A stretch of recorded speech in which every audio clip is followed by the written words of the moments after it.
उत्तर प्रदेश के लखनऊ के एक डिस्ट्रिक्ट कोर्ट ने आदेश दिया है पुलिस को कि मुकदमा दर्ज किया जाए, एक कंप्लेंट दर्ज की जाए आज तक और उनकी एंकर अंजना ओम कश्यप के खिलाफ उनके शो ब्लैक एंड व्हाइट में दिखाया गया ऐसा हिस्सा जिसको विभाजनकारी कहा जा रहा है, डिवाइसिव, डेंजरस, वेनमस यानी जहरीला बताया जा रहा है। और ये कंप्लेंट की थी पूर्व आईपीएस ऑफिसर अमिताभ ठाकुर ने, जो सीधे कोर्ट पहुंच गए कि आप देखिए कि किस तरह का इन्होंने शो किया। और ऐसा शो इस पूरे समाज में दो अलग जो समुदाय हैं, हिंदू मुसलमान, उन लोगों के बीच में एक गहरी खाई क्रिएट करता है, उन लोगों को आपस में लड़ाने का काम करता है। इस शो का नाम था भारत विभाजन का मकसद पूरा क्यों नहीं हुआ। आपको याद होगा कि इस शो के लिए काफी ट्रोल भी हुआ था आज तक और अंजना, और इस शो को इन लोगों ने टेलीकास्ट किया था 14 अगस्त 2025 को। स्वतंत्रता दिवस हम मना रहे हैं और स्वतंत्रता दिवस के समय आप सोचिए किस तरह का एजेंडा लेकर ये चैनल आपके सामने लेकर आया था। और ऑर्डर जो पास किया गया है उसमें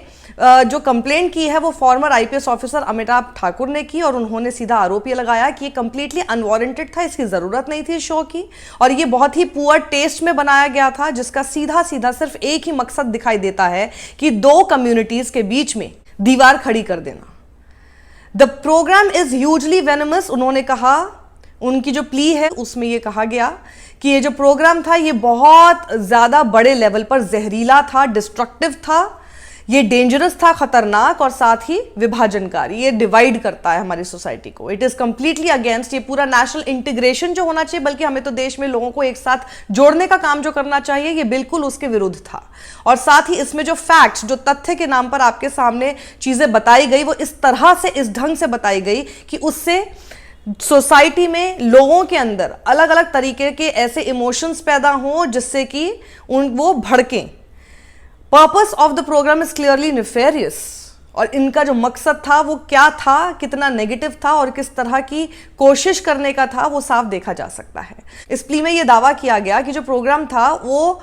ऑफिशियल एक्स और यूट्यूब चैनल जो है आज तक का, उन दोनों ही प्लेटफॉर्म्स पर पोस्ट किया गया, और उसमें कैप्शन उन्होंने क्या दिया था वो भी गौर कीजिए। 4 करोड़ मुसलमानों में से सिर्फ 96 लाख पाकिस्तान गए। भारत विभाजन का मकसद पूरा क्यों नहीं हुआ। ये जिस तरह का टीजर था ये अपने आप ही बताता है कि ये क्या करने की कोशिश कर रहे थे, इस चैनल का एजेंडा क्या था। और वो साथ ही इस बारे में आर्ग्यू किया उसमें, उस प्ली में अमिताभ ठाकुर ने, कि जो प्रोग्राम है वो लोगों के अंदर इस तरह की इंसाइट करने की कोशिश कर रहा है, भड़का रहा है कि ताकि वो उस दिशा में सोचें और एक ऐसा माहौल बना दें जिससे कि रिलीजियस कम्युनिटीज के बीच में एक हॉस्टिलिटी पैदा हो जाए, खराब रिश्ते होने लगे। जो प्ली में लिखा गया है वो देखिए। Asking a question like when the partition was on basis of religion, why did they not go to Pakistan?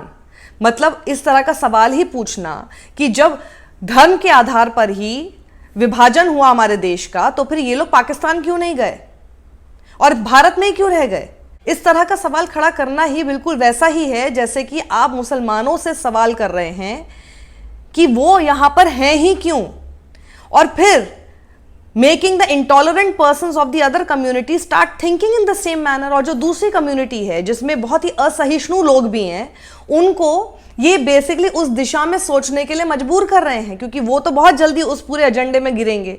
उसमें फंसेंगे, तो वो उस तरह से सोचने लगे कि हाँ ये बात सही है कि आखिर ये लोग फिर यहाँ पे क्यों रहे जब धर्म के आधार पर ही विभाजन हुआ। और उसके बाद ऐसा सोचने के बाद उन लोगों को गुस्सा आने लगेगा और फिर वो गुस्से में कोशिश करेंगे जो तब नहीं हो पाया वो अब हो,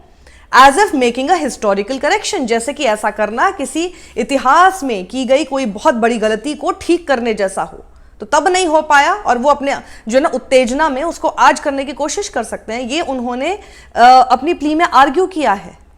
और बिल्कुल उनकी बातों को सही ही पाया गया होगा ना कि कोर्ट ने कहा कि भैया सीधे इनके ऊपर कंप्लेंट दर्ज की जाए। स्टेटमेंट्स जो कंप्लेंट में लिखे गए हैं वो क्या है। Thakur has placed on record several statements, जो शो में स्टेटमेंट्स कहे गए थे, गौर से सुनिएगा आप, उनमें से कुछ पोर्शंस जो ब्रॉडकास्ट किए गए वो उन्होंने वहां अपनी अर्जी में डाले हैं। जैसे कि ये विभाजन धर्म के आधार पर हुआ, लेकिन मैं आपको बड़ी स्क्रीन पर दिखाती हूं कि जिस मकसद से ये विभाजन किया गया था वो मकसद कभी पूरा ही नहीं हुआ। ये एंकर कह रही हैं उस शो में। इसका मकसद क्या था और क्या वो मकसद पूरा हुआ। कुल 96 लाख मुसलमान पाकिस्तान गए और 83 लाख हिंदू भारत आए, उस वक्त भारत में मुसलमान की आबादी लगभग 4 करोड़ थी, लेकिन इसके बावजूद सिर्फ 96 लाख मुसलमान पाकिस्तान गए। उसके बाद फिर वो बताते हैं कि वो कहती है उस शो में 29 लाख हिंदू पूर्वी पाकिस्तान से भारत आए, 54 लाख हिंदू पश्चिमी पाकिस्तान से भारत आए, 65 लाख मुसलमान पश्चिमी पाकिस्तान में गए और 7 लाख मुसलमान पूर्वी पाकिस्तान में गए। ये बंटवारा तो हिंदू और मुसलमान के नाम पर हुआ था, लेकिन सच यह है कि भारत से पाकिस्तान जाने वाले मुसलमान आबादी के अनुपात में बहुत कम थे और पाकिस्तान और बांग्लादेश से भारत आने वाले हिंदू ज्यादा थे। इस अर्जी में यह भी बहस की गई है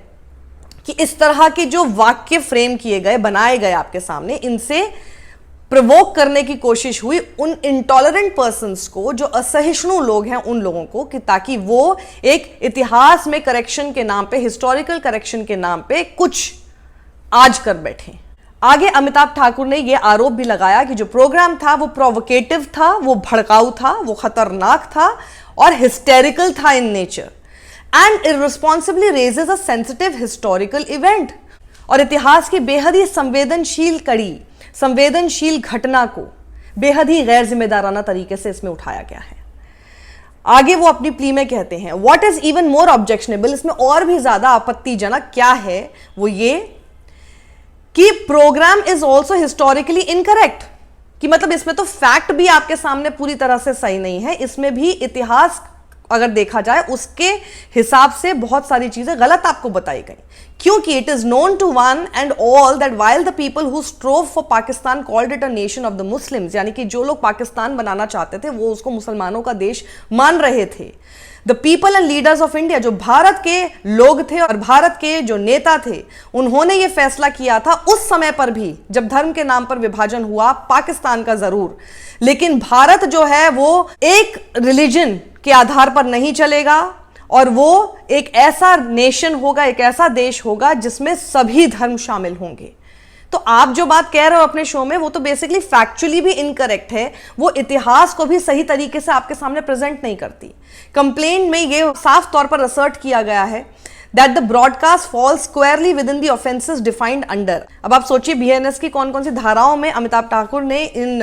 सारे सेक्शंस को कोट करके बोला है कि इनके ऊपर जो केस दर्ज होने चाहिए वो इन सेक्शंस के तहत होने चाहिए, जिसमें कि सेक्शन 196 बीएनएस है, जो कि प्रमोट करता है enmity between different groups on ground of religion, race, place of birth, residence, language etcetera and doing acts prejudicial to maintenance of harmony. Section 197 है बीएनएस का, जिसमें है imputations, assertions prejudicial to national integration, और वहीं section 353 जिसका clause 2 है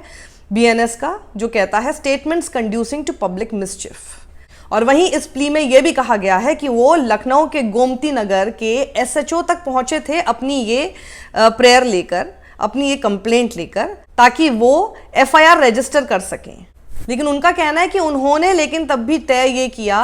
कि वो एक कंप्लेंट का केस ही बनाएंगे,